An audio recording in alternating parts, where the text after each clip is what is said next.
미선 씨가 대신 좀 해줄래요? 그 말이 아직도 제 귓가에 맴돕니다. 59년을 살면서 이런 제안을 받을 줄은 꿈에도 몰랐거든요. 대체 어떻게 이런 일이 벌어진 걸까요? 안녕하세요. 제 이름은 한미선입니다. 올해 59이에요. 남편 재혁이를 떠나보낸 지 9년이 됐습니다. 심근경색이었어요. 아침에 세수하다가 쓰러졌는데 병원에 도착했을 땐 이미 늦었더라고요. 그날 이후로 저는 50살 과부가 됐습니다. 아이도 없이 혼자 남았어요. 여러 집을 옮겨 다니며 가정부 일을 했습니다. 어떤 집은 한 달 만에 그만뒀고 어떤 집은 석 달을 버텼어요. 까다로운 주인, 무례한 가족들, 적은 월급. 그렇게 8년을 견뎠습니다. 1년 전 박도윤 회장님 댁에 면접을 보러 갔어요. 강남의 넓은 저택이었습니다. 현관문을 열고 들어서는데 회장님이 직접 나오셨더라고요. 65이라고 하셨는데 나이가 믿기지 않았습니다. 고든 자세, 넓은 어깨, 악수할 때 느껴진 거칠면서도 단단한 손. 제철소 현장에서 시작해서 회사를 키우셨다고 하셨어요. 회장님이 따뜻하게 웃으시며 말씀하셨어요. 우리 집을 단순히 일터로만 생각하지 말고 편하게 지냈으면 좋겠다고요. 정말 그랬습니다. 1년 동안 한 번도 목소리를 높이신 적이 없었어요. 제 생일을 챙겨주시고 명절마다 보너스를 넉넉히 주셨습니다. 건강검진 받으러 가실 때면 사모님과 함께 기다리라고 하셨어요. 사모님 최은혜 여사님도 참 좋은 분이셨습니다. 단정하고 우아한 모습이 인상적이었어요. 제게도 늘 상냥하게 대해주셨습니다. 차 한잔 하자며 부르실 때도 많았어요. 매일 아침 일찍 일어났습니다. 댁에 도착하면 가장 먼저 아침 식사를 준비했어요. 회장님은 된장찌개에 밥을 드셨고 사모님은 과일과 샐러드를 드셨습니다. 식사 후엔 설거지, 청소, 빨래. 오후엔 장을 보고 저녁을 준비했어요. 1년간 반복된 일상이었습니다. 평화로웠어요. 그런데 3개월 전쯤부터 뭔가 이상했습니다. 사모님의 얼굴에 피로가 짙게 드리워져 있었어요. 아침마다 허리를 짚으시며 일어나셨습니다. 걸음걸이도 예전 같지 않았어요. 어느 날 청소를 하다가 화장대에서 파스를 발견했습니다. 허리용 파스였어요. 걱정이 됐습니다. 며칠 후 사모님이 외출 준비를 하시는 걸 봤습니다. 가방에서 진료 예약증이 살짝 보였어요. 정형외과였습니다. 빨래를 정리하다가 또 다른 걸 알게 됐습니다. 부부의 침실이 언제부턴가 따로더라고요. 이불을 갤 때마다 두 방을 오갔습니다. 예전엔 분명히 한 방이었는데요. 소파에 앉으셨다가도 금방 일어나시곤 했습니다. 허리를 주무르시는 모습이 자주 보였어요. 어느 날 오후였습니다. 사모님이 거실 소파에 앉아 계셨어요. 제가 차를 준비해 드렸습니다. 사모님이 고맙다며 받으시더니 한숨을 쉬셨어요. 미선 씨는 몸 어디 안 아프냐고 물으셨습니다. 저는 괜찮다고 대답했어요. 사모님이 부러운 듯 말씀하셨습니다. 나이 들면 여기저기 아픈 게 당연한데 미선 씨는 건강해 보인다고요. 요즘 병원 자주 다니신다고 하셨습니다. 허리랑 골반이 아프다고요. 저는 걱정스러운 마음으로 여쭤봤어요. 많이 불편하시냐고요. 사모님이 잠시 망설이시더니 말씀하셨습니다. 나이가 들면 몸이 안 따라준다고요. 그러면서 작은 웃음을 지으셨어요. 남편은 아직도 젊을 때처럼 정정한데 자기만 늙어간다고요. 저는 고개를 끄덕였습니다. 회장님은 정말 나이에 비해 건강해 보이셨으니까요. 사모님이 차를 마시시다가 다시 말씀하셨어요. 현장 일하시던 분이라 체력이 보통 사람과 다르다고요. 그래서 더 힘들다고 하셨습니다. 본인은 따라갈 수가 없다고요. 저는 뭐라고 대답해야 할지 몰라서 그저 들어드렸습니다. 사모님이 창밖을 바라보며 중얼거리셨어요. 1년 전만 해도 괜찮았는데 요즘은 정말 버티기 힘들다고요. 그 말씀에 뭔가 심상치 않다는 느낌이 들었습니다. 며칠이 지났습니다. 사모님의 표정이 점점 어두워지는 게 느껴졌어요. 아침 식사 때도 거의 드시지 않으셨습니다. 눈 밑에 다크서클이 짙어졌어요. 어느 날 저녁이었습니다. 설거지를 마치고 있는데 사모님이 부엌으로 들어오셨어요. 손에 와인 잔을 들고 계셨습니다. 그 잔이 미세하게 떨리고 있었어요. 저를 보시더니 조용히 말씀하셨습니다. 미선 씨, 잠깐 얘기 좀 할 수 있겠냐고요. 목소리에 무게감이 실려 있었습니다. 심상치 않다는 걸 직감했어요. 손을 닦고 앞치마를 벗었습니다. 사모님을 따라 거실로 나갔어요. 소파에 나란히 앉았습니다. 시계 소리만 들릴 정도로 조용했어요. 사모님이 한동안 와인 잔만 바라보시다가 천천히 입을 여셨습니다. 이 얘기는 절대 남편한테 하면 안 된다고, 우리끼리만 하는 얘기라고요. 사모님의 손이 여전히 떨리고 계셨어요. 저는 고개를 끄덕였습니다. 1년 동안 쌓아온 신뢰가 있었으니까요. 사모님이 숨을 깊이 들이마시셨어요. 그리고 저를 보시며 말씀하셨습니다.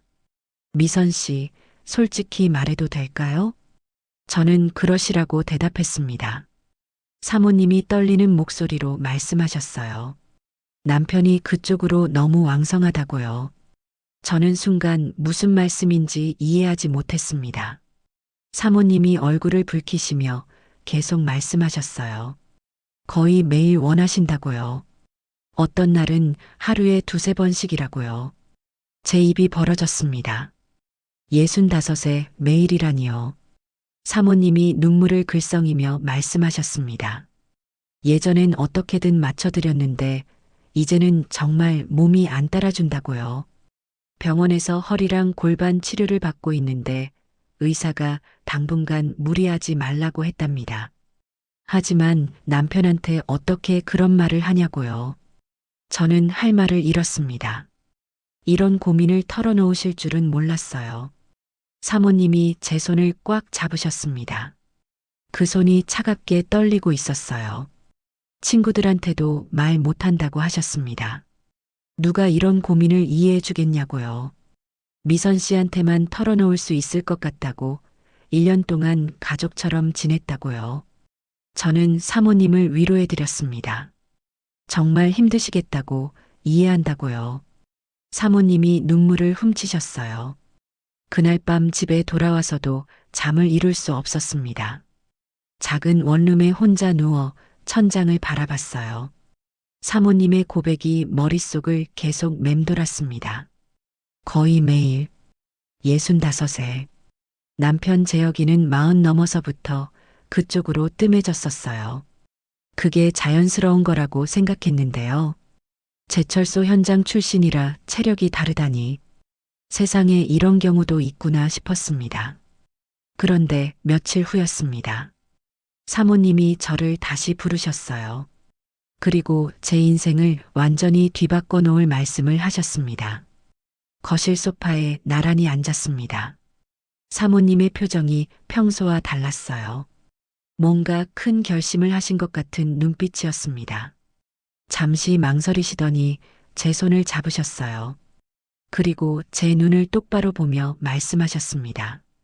미선 씨, 부탁이 하나 있어요. 저는 무슨 부탁인지 여쭤봤습니다.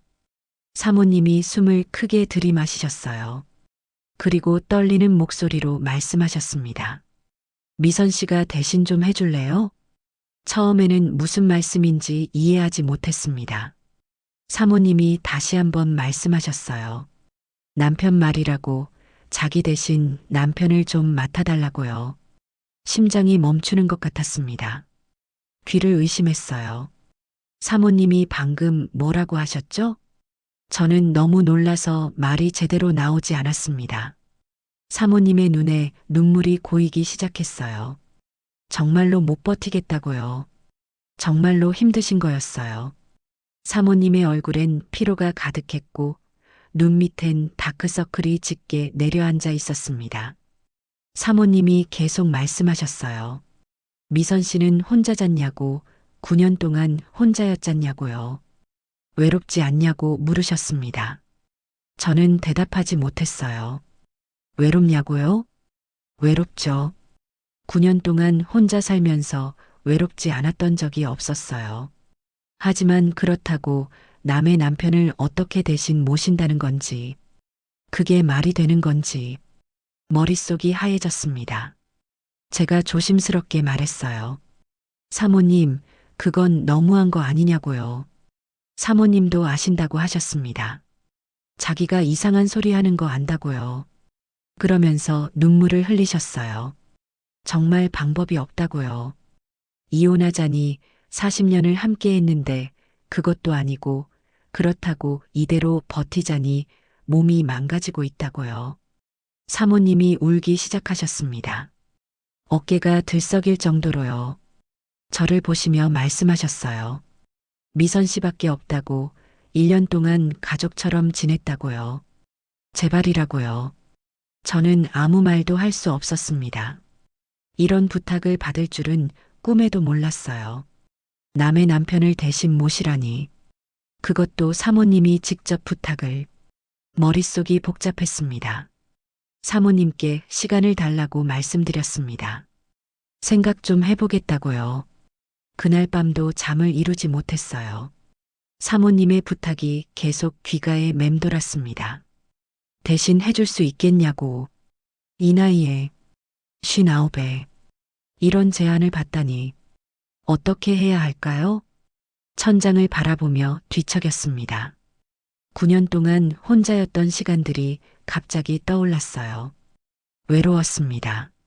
정말 외로웠어요. 하지만 그렇다고 이건 아니잖아요. 어떻게 해야 하죠? 답을 찾지 못한 채 밤이 깊어갔습니다. 다음 날 아침 눈을 뜨자마자 어젯밤 일이 떠올랐습니다.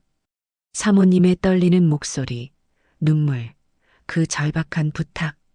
대신 해달라고요. 이불을 뒤집어 쓰고 다시 누웠어요. 출근하기 싫었습니다. 사모님을 어떻게 마주봐야 할지 모르겠더라고요. 하지만 일은 해야 했어요. 평소처럼 준비하고 집을 나섰습니다. 버스를 타고 가는 내내 머릿속이 복잡했어요. 창밖을 보는데 아무것도 눈에 들어오지 않았습니다.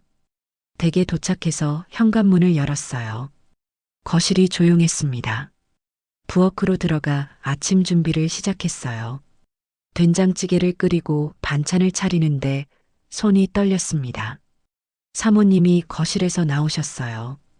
눈이 마주쳤습니다. 저는 얼른 고개를 숙였어요. 사모님이 조용히 말씀하셨습니다. 어젯밤 일은 천천히 생각해 보라고 급하게 대답 안 해도 된다고요. 저는 고개만 끄덕였습니다.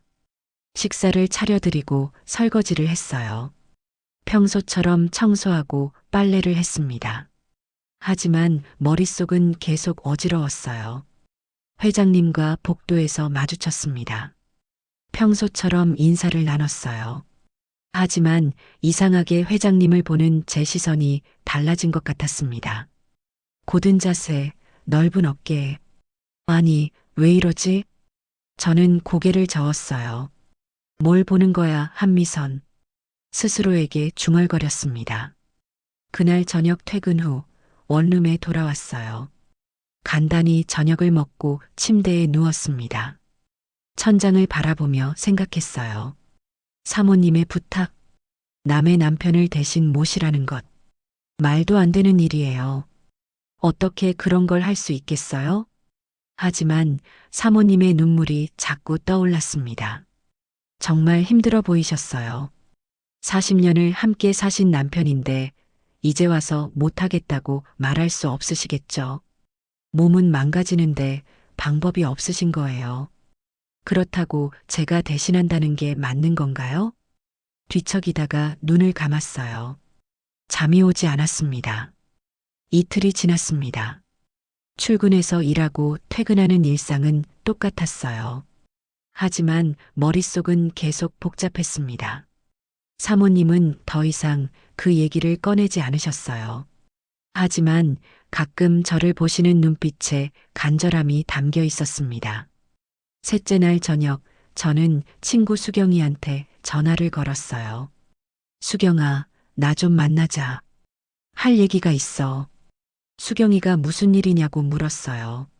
저는 전화로는 못하겠다고 대답했습니다. 1시간 후 동네 카페에서 만났어요. 수경이가 제 얼굴을 보더니 놀랐습니다. 미선아, 너 무슨 일 있어? 얼굴이 왜 그래? 저는 커피를 한 모금 마시고 나서 조심스럽게 입을 열었어요. 물론 구체적으로 말할 수는 없었습니다. 하지만 대충 상황을 설명했어요. 일하는 집 사모님이 나한테 이상한 부탁을 했어. 수경이가 눈을 크게 떴어요. 이상한 부탁? 뭔데? 저는 목소리를 낮췄습니다. 사모님, 남편분이 그쪽으로 너무 왕성하신가 봐. 사모님이 몸이 안 좋아서 힘들다고 하시더라고. 그래서 나한테 도와달라고 하셨어. 수경이가 잠시 멍하니 있다가 물었습니다.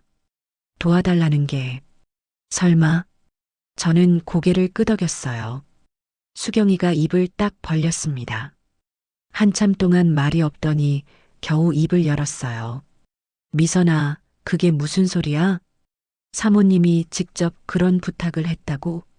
저는 고개를 끄덕였습니다. 수경이가 커피를 마시며 생각에 잠겼어요. 그래서 너 어떻게 할 건데? 저는 대답하지 못했습니다. 수경이가 제 손을 잡았어요. 미선아, 솔직히 말해봐. 너 어떻게 하고 싶어? 저는 한참을 망설이다가 말했어요. 모르겠어. 수경이가 제 눈을 똑바로 쳐다봤어요. 그 회장님한테 끌려서 그런 거야? 아니, 그런 거 아니야. 그냥 평범하게 일만 했어. 수경이가 고개를 끄덕였어요. 그럼 저는 숨을 깊이 들이마셨어요. 사모님이 너무 불쌍해 보여서 정말 힘들어 보이시거든. 눈물까지 흘리시면서 부탁하시는데. 그리고 나도 9년이잖아. 수경이가 제 손을 꽉 잡았습니다. 외롭지? 저는 고개를 끄덕였어요. 눈물이 날 것 같았습니다. 외로워. 진짜 외로워. 수경이가 한숨을 쉬었어요. 나도 알아. 나도 7년째 혼자니까. 저는 눈물을 참았어요. 수경이가 잠시 생각하더니 조심스럽게 말했습니다. 미선아, 조심해. 남의 남편이잖아. 감정 생기면 너만 다쳐. 저는 고개를 끄덕였습니다. 집으로 돌아오는 길, 수경이의 말이 머릿속을 맴돌았어요.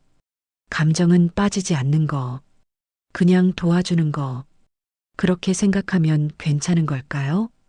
원룸에 들어와 거울을 봤어요. 59세 제 얼굴이 비쳤습니다. 주름이 늘었고 머리에 흰머리도 보였어요. 이 나이에 무슨 감정이 생기겠어. 그냥 도와드리는 거지. 스스로에게 말했습니다. 다음 날 출근했어요. 평소처럼 아침 준비를 하고 설거지를 했습니다. 점심 준비를 하고 있는데 사모님이 부엌으로 오셨어요. 저를 보시더니 조용히 물으셨습니다. 미선 씨, 생각 좀 해봤어요? 저는 손을 멈추고 사모님을 봤어요. 사모님의 얼굴에 피로가 가득했습니다. 눈 밑 다크서클이 더 짙어진 것 같았어요. 어젯밤에도 힘드셨나 봐요. 저는 숨을 깊이 들이마셨습니다. 사모님, 제가 해드릴게요. 사모님의 눈이 커졌어요. 믿을 수 없다는 표정이었습니다. 정말, 정말로요? 네. 사모님이 갑자기 제 손을 잡으셨어요. 눈물이 글썽거렸습니다. 고마워요, 미선 씨. 정말 고마워요. 저는 뭐라고 대답해야 할지 몰랐어요. 사모님이 눈물을 닦으며 말씀하셨습니다. 토요일에 제가 외출할게요. 그때 남편을 좀 부탁해요. 토요일? 나흘 후였습니다. 알겠습니다, 사모님. 사모님이 다시 한번 고맙다고 하셨어요. 부엌을 나가시는 사모님의 뒷모습을 바라봤습니다. 어깨가 조금 가벼워진 것 같았어요. 저는 다시 설거지를 시작했어요. 손이 떨렸습니다. 토요일, 나흘 후. 내가 방금 뭘 결정한 거지? 심장이 빠르게 뛰기 시작했습니다. 그날 저녁 퇴근 후 집으로 돌아왔어요. 침대에 누워 천장을 바라봤습니다. 토요일이 점점 다가오고 있었어요. 괜찮을까? 스스로에게 물었지만 대답은 나오지 않았습니다. 다만 한 가지는 분명했어요. 9년 만에 다시 여자로 살아볼 수 있다는 것. 그 생각만으로도 가슴 한쪽이 두근거렸습니다. 토요일 아침이 밝았습니다. 눈을 뜨자마자 심장이 빠르게 뛰기 시작했어요. 오늘이구나. 침대에서 일어나 옷장 앞에 섰습니다. 서랍을 열었다 닫았다를 반복했어요. 평소처럼 입어야 하나 아니면 조금 다르게 입어야 하나. 손이 멈춰지지 않았습니다. 결국 연한 베이지색 블라우스를 골랐어요. 단정하면서도 부드러운 느낌이었습니다. 거울 앞에 섰어요. 59세 제 얼굴이 비쳤습니다. 주름진 얼굴, 흰머리. 하지만 오늘따라 뭔가 달라 보였어요. 출근 준비를 마치고 집을 나섰습니다. 평소보다 일찍이었어요. 버스 안에서 손에 땀이 났습니다. 손수건으로 닦아도 계속 베어놨어요. 창밖 풍경이 흐릿하게 지나갔습니다. 아무것도 제대로 보이지 않았어요. 댁에 도착했습니다. 현관문 앞에서 한참을 섰어요. 숨을 깊이 들이마셨습니다. 손을 들어 초인종을 눌렀어요. 사모님이 문을 열어주셨습니다. 미소를 지으셨지만 눈빛에 뭔가 다른 게 담겨 있었어요. 부엌으로 들어갔습니다. 평소처럼 아침 준비를 시작했어요. 된장찌개를 끓이는데 손이 떨렸습니다. 국자를 놓칠 뻔했어요. 계란을 깨뜨리다가 껍데기가 그릇에 떨어졌습니다. 다시 건져냈어요. 정신을 차려야 하는데 손이 말을 듣지 않았습니다. 식사를 차려드렸어요. 회장님과 사모님이 함께 앉으셨습니다. 저는 부엌에서 설거지를 했어요. 그릇 부딪히는 소리만 요란했습니다. 아침 식사 후 사모님이 외출 준비를 하셨어요. 평소보다 꼼꼼하게 화장을 하셨습니다. 거실로 나오신 사모님이 회장님께 말씀하셨어요. 미술관에 간다고 늦게 온다고요. 회장님이 고개를 끄덕이셨습니다. 사모님이 현관으로 나오시다가 저를 봤어요. 살짝 고개를 끄덕이셨습니다. 문이 닫혔어요. 집안이 갑자기 조용해졌습니다. 시계 초침 소리만 또각또각 울렸어요. 부엌으로 돌아가 청소를 시작했습니다. 하지만 자꾸 거실 쪽이 신경 쓰였어요. 회장님이 소파에 앉아 계셨습니다. 점심시간이 다가왔어요. 식사를 준비하면서도 가슴이 두근거렸습니다. 냄비 뚜껑을 열다가 손을 댈 뻔했어요. 식탁에 음식을 차렸습니다. 회장님을 불렀어요. 회장님이 오셨습니다. 저도 맞은편에 앉았어요. 평소엔 따로 먹었는데 오늘은 거절할 수 없었습니다. 젓가락을 드는 손이 떨렸어요. 밥을 입에 넣었지만 씹히지 않았습니다. 회장님도 말이 없으셨어요. 어색한 침묵만 흘렀습니다. 식사 후 설거지를 하는데 회장님이 부엌으로 오셨어요. 제 심장이 쿵 내려앉았습니다. 회장님이 어깨를 돌리셨어요. 목을 좌우로 움직이시며 중얼거리셨습니다. 요즘 몸이 자꾸 뭉친다고요. 저는 대답하지 못했습니다. 손만 계속 움직이고 있었어요. 회장님이 거실로 나가셨습니다. 팔을 뻗으시며 몸을 풀기 시작하셨어요. 저는 부엌에서 지켜봤습니다. 넓은 어깨가 움직일 때마다 셔츠가 당겨졌어요. 회장님이 저를 보셨습니다.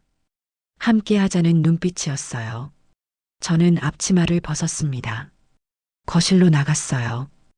회장님 옆에 섰습니다. 팔을 들어 옆으로 몸을 숙였어요. 회장님도 따라 하셨습니다. 하지만 자세가 조금 어색하셨어요. 저는 조심스럽게 다가갔습니다. 회장님의 팔을 잡았어요. 그 순간 손끝에 전해지는 느낌, 단단한 팔의 감촉, 숨이 멎는 것 같았습니다. 자세를 교정해 드렸어요. 손이 떨렸습니다. 회장님이 고개를 끄덕이셨어요. 이번엔 허리를 돌렸습니다. 저도 함께 움직였어요. 우리의 거리가 가까워졌습니다. 회장님의 숨소리가 들렸어요. 규칙적이면서도 깊은 숨. 제 심장이 미친 듯이 뛰기 시작했습니다. 회장님이 저를 보셨어요. 눈이 마주쳤습니다.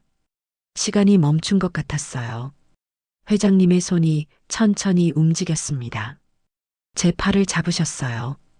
따뜻한 손이었습니다. 거칠지만 부드러웠어요. 저를 조심스럽게 끌어당기셨습니다. 거리가 좁혀졌어요. 얼굴이 뜨거워지는 게 느껴졌습니다. 손끝이 저릿저릿했어요. 회장님의 다른 손이 제 허리에 닿았습니다. 온몸에 전기가 흐르는 것 같았어요. 9년 만에 느끼는 남자의 손길. 숨을 쉬기가 어려웠습니다. 회장님이 저를 더 가까이 당기셨어요. 몸이 거의 닿을 듯 말 듯한 거리였습니다. 회장님이 낮은 목소리로 물으셨어요. 괜찮은지. 저는 고개를 끄덕였습니다. 목소리가 나오지 않았어요. 회장님이 천천히 얼굴을 가까이 하셨습니다. 입술이 바짝 말랐어요. 그리고 회장님의 입술이 제 입술에 닿았습니다. 부드러웠어요. 눈을 감았습니다. 회장님의 품이 단단했어요. 넓은 가슴에 제 몸이 밀착됐습니다. 키스가 깊어졌어요. 제 손이 저절로 회장님의 어깨로 올라갔습니다. 단단한 근육이 느껴졌어요. 회장님이 키스를 멈추고 저를 보셨습니다. 안으로 가자고 하셨어요. 저는 한참을 망설였습니다. 하지만 고개를 끄덕였어요. 회장님이 제 손을 잡으셨습니다. 따뜻한 손이었어요. 침실로 향했습니다. 발걸음이 무거웠어요. 하지만 멈출 수 없었습니다. 문이 닫혔습니다. 커튼 사이로 오후 햇살이 들어왔어요.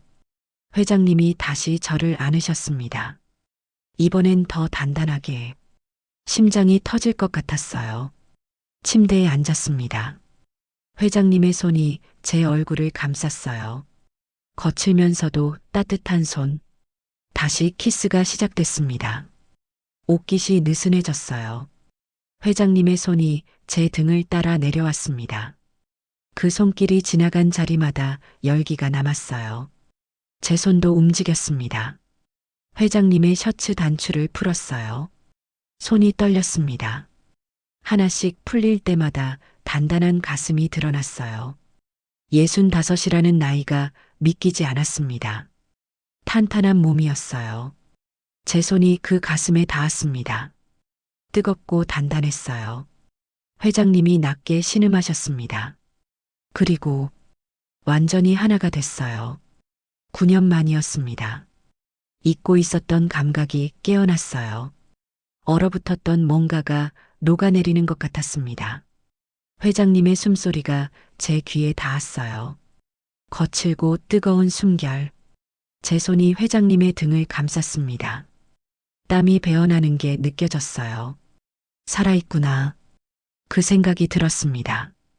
오후 햇살이 침실을 가득 채웠어요. 시간이 얼마나 흘렀는지 몰랐습니다. 회장님이 저를 끌어안고 계셨어요. 따뜻한 품. 말없이 그렇게 있었습니다. 제 머리가 회장님의 가슴에 기대어 있었어요. 심장 소리가 들렸습니다. 똑똑똑. 규칙적이고 힘찬 소리. 눈을 감았어요. 9년 동안 이 따뜻함을 잊고 살았습니다. 눈가가 뜨거워졌어요. 회장님이 제 머리를 쓰다듬으셨습니다. 한참을 그렇게 누워 있었어요. 그런데 회장님이 다시 저를 안으셨습니다. 제 눈이 커졌어요. 벌써요?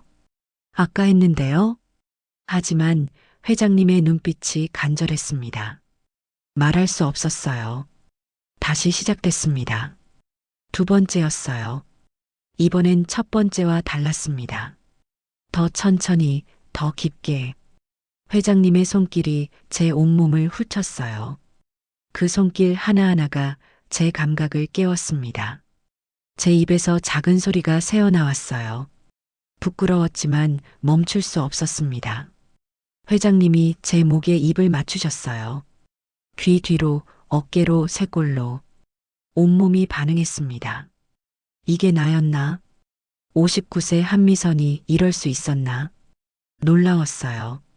끝나고 나서 둘 다 숨을 헐떡였습니다. 회장님이 저를 안고 누워 계셨어요. 창밖을 보니 해가 기울고 있었습니다. 하루에 2번. 사모님 말씀이 사실이었구나. 실감이 났습니다.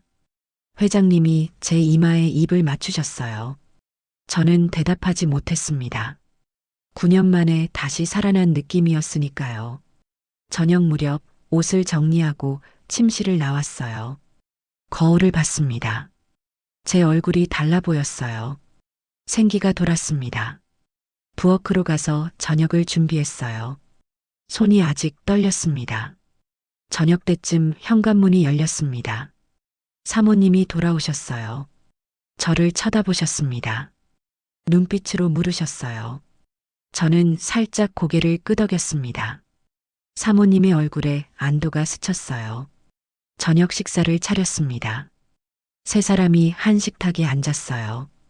회장님, 사모님, 그리고 저. 묘한 분위기였습니다. 밥맛이 없었어요. 이게 맞는 건가? 그 생각만 들었습니다. 퇴근 후 집으로 돌아왔어요. 샤워를 했습니다. 물줄기가 몸을 타고 흘러내렸어요. 오늘 있었던 일이 생생했습니다. 침대에 누워 천장을 봤어요. 회장님의 품이 아직 느껴지는 것 같았습니다. 따뜻한 온기, 단단한 몸, 거친 숨소리. 손을 들어 올렸어요. 이 손으로 회장님을 안았구나. 얼굴이 뜨거워졌습니다. 하지만 가슴 한쪽이 무거웠어요. 사모님 얼굴이 떠올랐습니다. 안도하시던 표정. 저 때문에 편해지신 거예요. 그럼 이게 맞는 건가요? 답은 나오지 않았습니다. 다만 한 가지는 분명했어요. 오늘 저는 다시 살아났습니다. 그게 좋은 건지 나쁜 건지는 모르겠어요. 하지만 가슴이 뛰고 있었습니다. 내일 또 출근해야 해요. 회장님을 다시 봐야 합니다. 어떤 얼굴로 마주해야 할까요? 눈을 감았습니다. 잠이 오지 않았어요. 월요일 아침이었습니다. 출근길 버스 안에서 창밖을 봤어요. 하지만 아무것도 보이지 않았습니다. 머릿속엔 토요일 일만 가득했어요. 회장님의 손길, 뜨거운 숨결, 단단한 몸. 그 모든 게 아직도 생생했습니다. 오늘 회장님을 마주하면 어떡하지? 가슴이 답답했어요. 댁에 도착해서 초인종을 눌렀습니다. 손끝이 차가웠어요. 사모님이 문을 열어주셨어요. 평소처럼 웃으시며 맞아주셨습니다. 부엌으로 들어갔어요.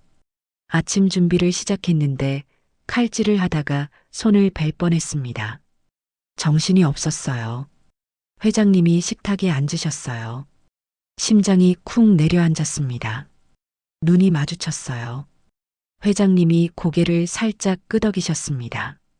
그게 다였어요. 하지만 그 짧은 순간 가슴속이 무너지는 것 같았습니다. 식사를 차려드리고 설거지를 했어요. 손이 떨렸습니다. 평소처럼 청소를 하고 빨래를 했어요. 겉으로는 똑같았습니다. 하지만 속은 달랐어요. 회장님이 거실을 지나가실 때마다 심장이 요동쳤습니다. 목소리가 들릴 때마다 온몸이 긴장했어요. 왜 이러지? 스스로 물었지만 답은 나오지 않았습니다.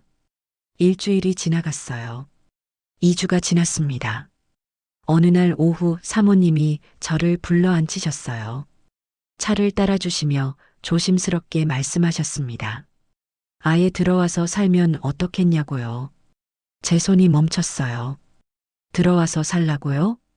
사모님이 계속 말씀하셨습니다. 출퇴근 힘들 거라고, 빈방 있다고요. 하지만 저는 알았어요. 진짜 이유를. 가슴이 무거워졌습니다. 생각 좀 해보고 말씀드려도 될까요? 목소리가 떨렸어요. 집에 돌아와서 침대에 누웠습니다. 천장을 바라봤어요. 들어가서 살면 어떻게 될까? 매일 밤 회장님이 오시겠죠. 마음이 견딜 수 있을까? 그게 문제였습니다. 수경이한테 전화를 걸었어요. 상황을 설명했습니다. 미선아, 조심해. 감정 생기면 안 돼. 알아요. 하지만 이미 늦은 건 아닐까? 전화를 끊고 눈을 감았어요. 들어가서 살겠다고 이미 마음먹었어요. 다음 날 사모님께 말씀드렸어요. 사모님이 환하게 웃으셨습니다. 하지만 제 가슴은 무거웠어요. 사흘 후 입주했습니다. 2층 작은 방이었어요. 창문으로 정원이 보였습니다. 침대, 옷장, 작은 책상. 짐을 정리하고 침대에 앉았어요. 이제부터 여기서 사는구나. 손바닥에 땀이 났습니다. 첫날 밤이었어요. 샤워를 하고 침대에 누웠습니다. 잠이 올 리 없었어요. 문을 두드리는 소리. 심장이 터질 것 같았습니다. 일어나서 문을 열었어요. 회장님이 서 계셨습니다. 말없이 들어오셨어요. 침대에 앉으셨습니다. 저를 끌어당기셨어요. 첫 번째가 시작됐습니다. 회장님의 손이 제 몸을 훑을 때마다 온몸이 반응했어요. 이제는 떨리지 않았습니다. 익숙했어요. 무서웠습니다. 끝나고 잠시 누워 계셨어요. 숨을 고르셨습니다. 저도 숨을 헐떡이고 있었어요. 한참 그렇게 있었습니다. 그런데 회장님이 다시 저를 안으셨어요. 벌써요? 두 번째가 시작됐습니다. 이번엔 더 천천히였어요. 회장님의 손길이 부드러웠습니다. 입술이 제 목을 타고 내려왔어요. 온몸이 녹아내리는 것 같았습니다. 끝나고 회장님이 제 이마에 입을 맞추셨어요. 따뜻했습니다. 그리고 일어나셨어요. 옷을 입으시고 나가셨습니다. 혼자 남았어요.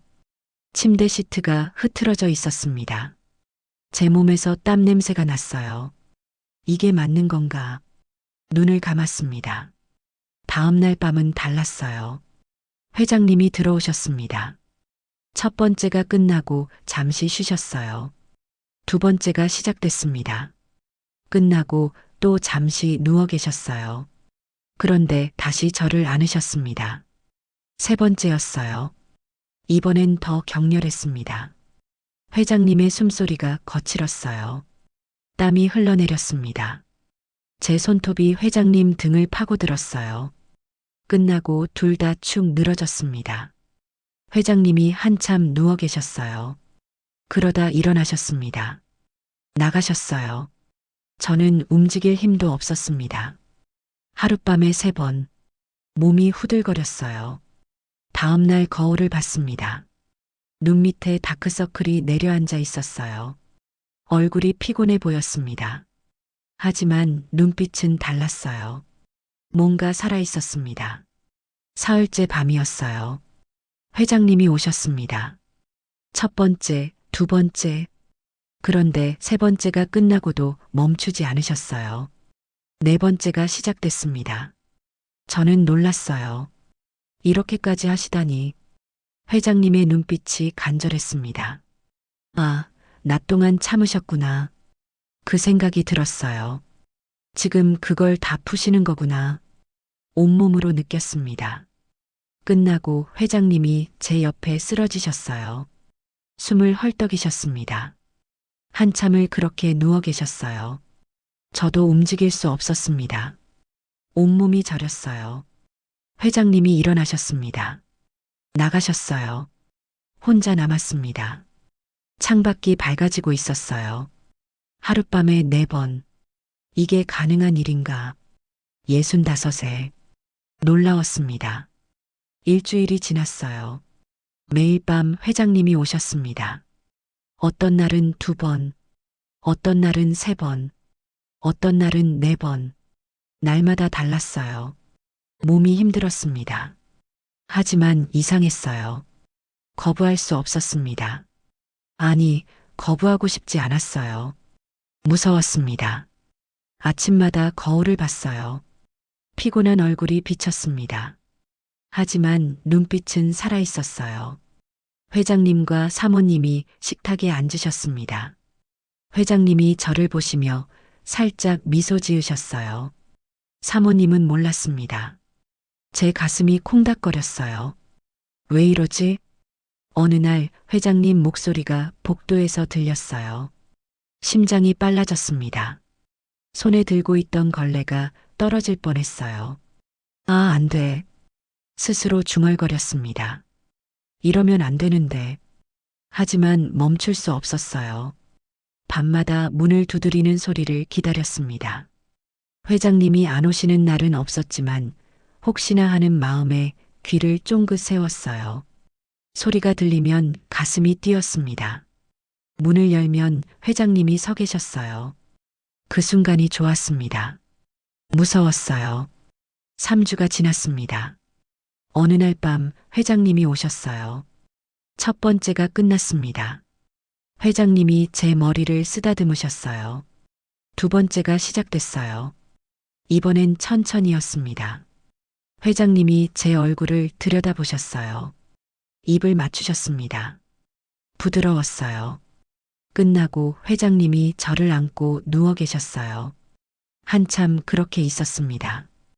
회장님이 제 손을 잡으셨어요. 꼭 쥐셨습니다. 따뜻했어요. 눈물이 날 것 같았습니다. 안 돼.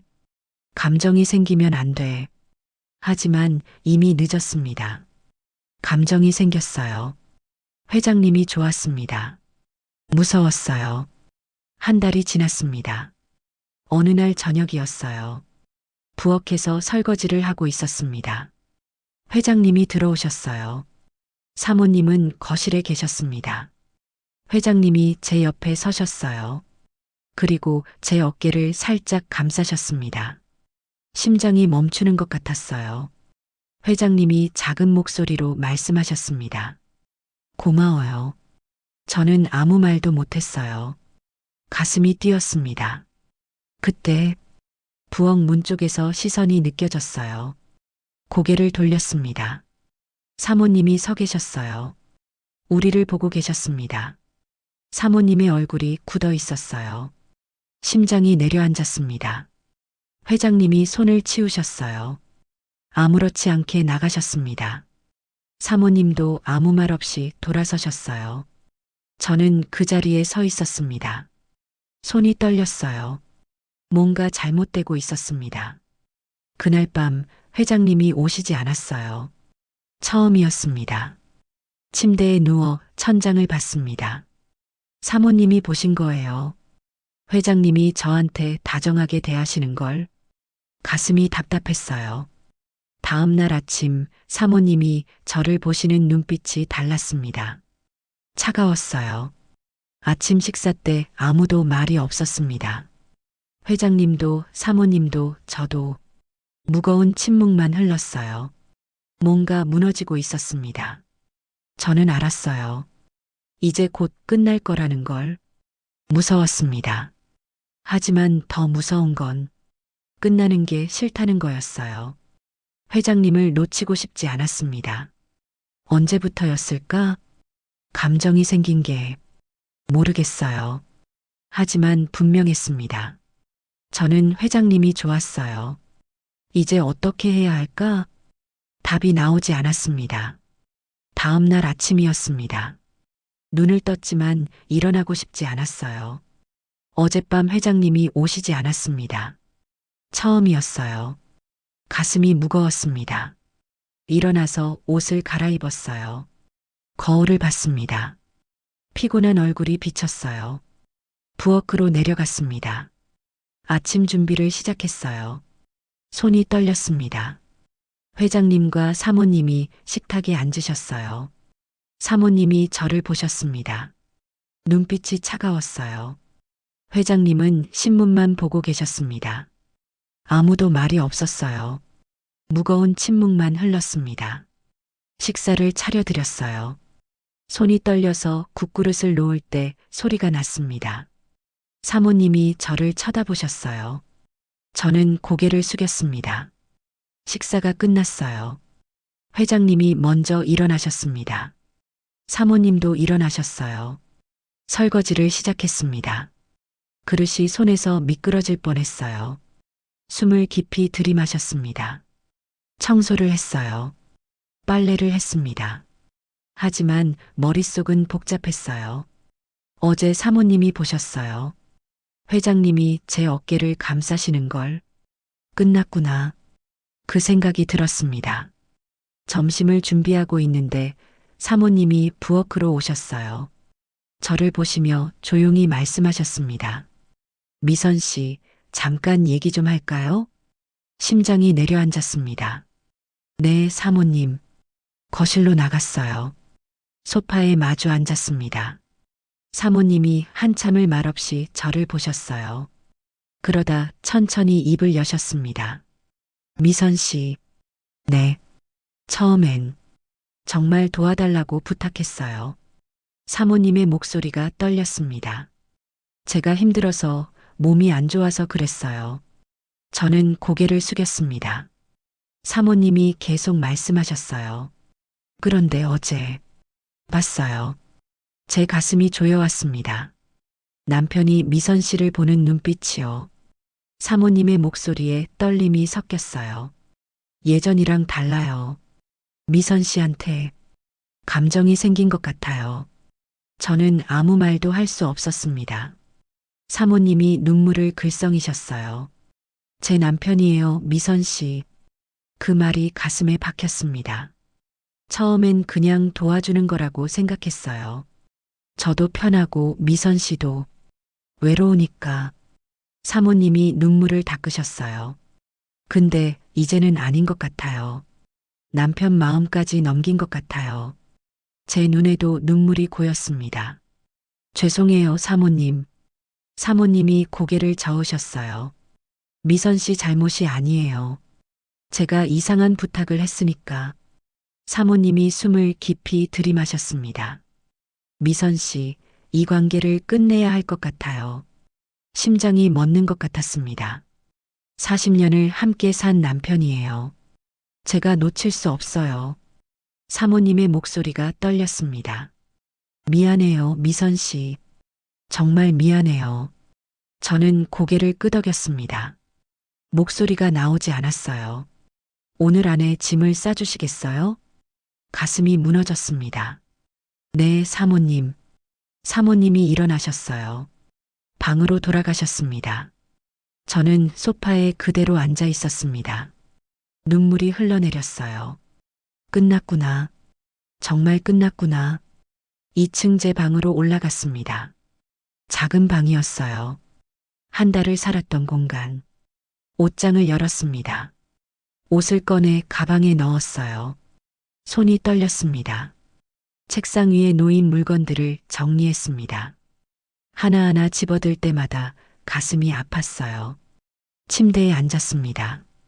이 침대에서 회장님과 눈물이 또 흘러내렸어요. 얼마나 시간이 흘렀을까요? 짐을 다 쌌습니다. 가방을 들고 일어섰어요. 방을 둘러봤습니다. 빈 방이었어요. 흔적도 남지 않았습니다. 문을 열고 나갔어요. 복도를 걸었습니다. 계단을 내려가는데 회장님이 계셨어요. 멈춰 섰습니다. 회장님도 저를 봤어요. 눈이 마주쳤습니다. 회장님의 눈빛에 슬픔이 담겨 있었어요. 미선 씨, 회장님이 입을 여셨습니다. 저는 고개를 숙였어요. 말할 수 없었습니다. 회장님이 한 발 다가오셨어요. 미안해요. 목소리가 낮았습니다. 저는 고개를 저었어요. 아니에요. 제가 미안해요. 하지만 말이 나오지 않았습니다. 회장님 옆을 지나갔어요. 뒤돌아보지 않았습니다. 뒤돌아보면 무너질 것 같았으니까요. 현관문 앞에 섰습니다. 손잡이를 잡았어요. 문을 열었습니다. 뒤를 한번 돌아봤어요. 거실이 보였습니다. 한 달 동안 살았던 집. 가슴이 미어졌습니다. 문을 닫았어요. 택시를 탔습니다. 기사님이 어디 가냐고 물었어요. 주소를 말했습니다. 제 원룸. 창밖을 봤어요. 풍경이 지나갔습니다. 눈물이 계속 흘러내렸어요. 원룸에 도착했습니다.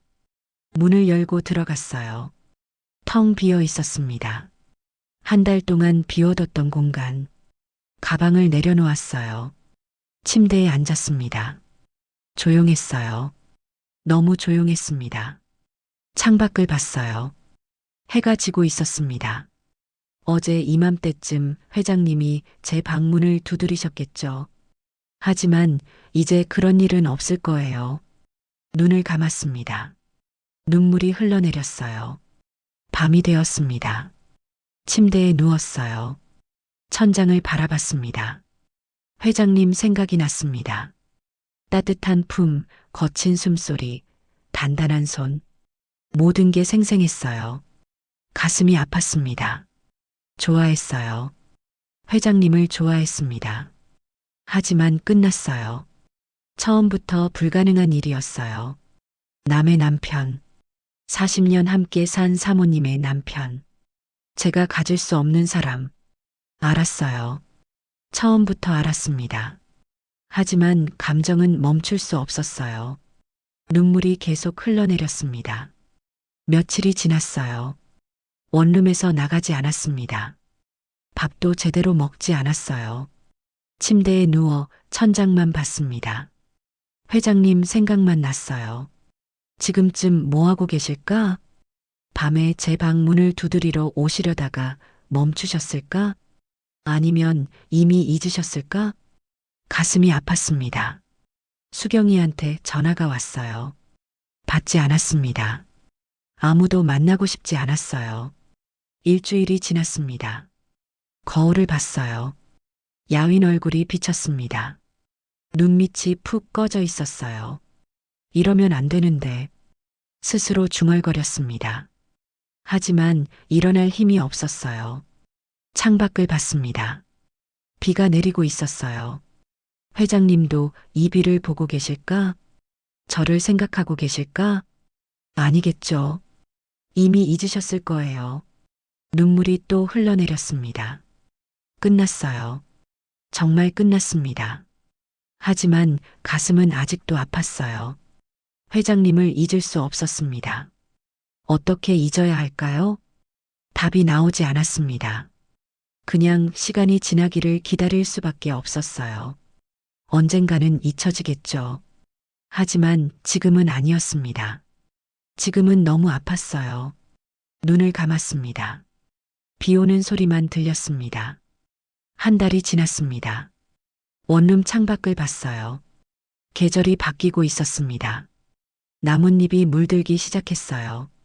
한 달 전 이 방으로 돌아왔습니다. 처음 며칠은 아무것도 할 수 없었어요. 침대에 누워 천장만 봤습니다. 회장님 생각뿐이었어요. 하지만 시간은 흘렀습니다. 일주일쯤 지났을 때 일어났어요. 밥을 먹었습니다. 씻었어요. 살아야 했으니까요. 작은 일들을 찾아다녔습니다. 누군가의 집 청소, 심부름. 하루 벌어 하루 먹고 사는 일. 그렇게 한 달이 흘렀어요. 어느 날 전화가 왔습니다. 회사 사무실 청소 일자리였어요. 주간 근무, 안정적인 월급. 고민하지 않았습니다. 하겠습니다. 바로 대답했어요. 며칠 후 첫 출근을 했습니다. 강남의 작은 사무실 건물이었어요. 청소 도구를 받았습니다. 다른 청소 아주머니들도 있었어요. 인사를 나눴습니다. 일을 시작했어요. 복도를 닦고 화장실을 청소하고 유리창을 닦았습니다. 평범한 일이었어요. 점심시간 쉬는 공간에서 밥을 먹었습니다. 다른 아주머니들이 말을 걸어왔어요. 저도 대답했습니다. 웃었어요. 오랜만이었습니다. 퇴근 후 원룸으로 돌아왔어요. 피곤했지만 기분이 나쁘지 않았습니다. 일주일이 지났어요. 일에 익숙해졌습니다. 출근하고, 일하고, 퇴근하고, 평범한 일상이었어요. 가끔 회장님이 생각났습니다. 복도를 걸을 때, 문을 닦을 때, 불현듯 떠올랐어요. 회장님의 목소리, 따뜻한 손길, 단단한 품. 가슴이 아팠습니다. 하지만 예전만큼은 아니었어요. 시간이 흘렀으니까요. 어느 날 저녁이었습니다. 퇴근 후 원룸에 돌아왔어요. 샤워를 하고 침대에 앉았습니다. 창밖을 봤어요. 석양이 지고 있었습니다. 붉은 하늘이 아름다웠어요. 문득 생각했습니다. 회장님도 이 석양을 보고 계실까? 저를 생각하고 계실까? 아니겠죠. 이미 잊으셨을 거예요. 사모님과 예전처럼 지내고 계실 거예요. 그게 맞는 거예요. 가슴이 아팠지만 받아들였습니다.